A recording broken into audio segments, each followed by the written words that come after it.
రైతుల కష్టాలు తీర్చేందుకు తెలంగాణ రాష్ట్ర ప్రభుత్వం మూడవ డిస్కమ్‌ని తీసుకురావడం జరిగింది. మరి ఈ మూడవ డిస్కమ్ రైతుల కష్టాలను విద్యుత్ కనెక్షన్‌లకు సంబంధించి కావచ్చు, విద్యుత్ వ్యవస్థలో మార్పులు తీసుకొస్తాయా అనేది కూడా వేచి చూడాల్సిన అవసరం ఉంది. ఎందుకంటే తెలంగాణ రాష్ట్ర ప్రభుత్వం మార్చి 11వ తేదీన థర్డ్ డిస్కమ్‌గా అంటే ఇప్పటికే టీజీ ఎస్పీడీసీఎల్ కావచ్చు, టీజీ ఎన్పీడీసీఎల్ 2గా ఉత్తర, దక్షిణ సంబంధించి విద్యుత్ సంస్థలు 2 కూడా ఉండడం జరిగింది. ఇప్పుడు మూడవ డిస్కమ్ అంటే రైతు డిస్కమ్‌గా మరొకటి తీసుకురావడం జరిగింది. టీజీ ఆర్పీడీసీఎల్ దానికి నామకరణం చేయడం జరిగింది. దీనికి సంబంధించి చూసుకున్నట్టయితే ఇంతకుముందు ఎస్పీడీసీఎల్ సీఎండీగా ఉన్న ముషరఫ్ అలీ ఫారూక్ని ఇందుకు సీఎండీగా నియమించడం జరిగింది.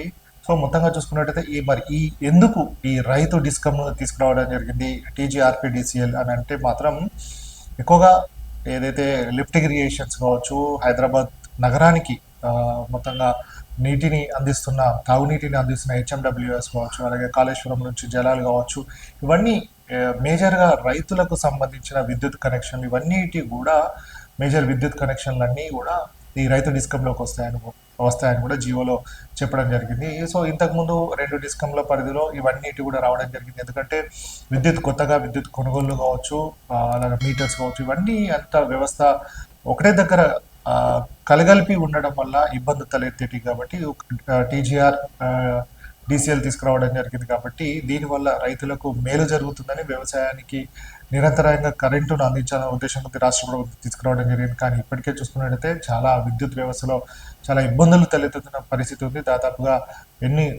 కొన్ని కోట్ల రూపాయల అప్పులో మునిగిపోయింది. కానీ ఇప్పుడు మరి టీజీఆర్పీడీసీఎల్ తోటి ఎట్లాంటి వ్యవస్థ ఉంటుందో, మరి రైతులకు అనుగుణంగా పనిచేస్తున్నా, ఈ రైతులకు ఇబ్బంది తలెత్తే విధంగా ఇది పనిచేస్తున్నా కూడా ఎంతైనా చూడాల్సిన అవసరం ఉంటుంది. ఎందుకంటే ఇక్కడ గతంలో చాలా ఇబ్బందులు తలెత్తిన పరిస్థితి ఉండేది. ఏదైతే మోటార్లకు మీటర్లు బిగించుకోవాలనేది కూడా కేంద్ర ప్రభుత్వం చెప్పిన నేపథ్యం ఉంది. కాబట్టి మరి దాంట్లో భాగంగానే దీన్ని తీసుకొచ్చారనేది కూడా ఒక ఇంత వాదన వినిపిస్తుంది. సో మొత్తానికి ఏదేమైనప్పుడు కూడా రైతులకు మంచి జరిగితే మాత్రం అది అందరికీ కూడా మంచిదే అన్న నేపథ్యం ఉంది. కాబట్టి మరి ఈ మూడవ డిస్కమ్ పనితీరు ఎట్లా ఉంటుందో కూడా వేచి చూడాల్సిన అవసరం ఉంటుంది.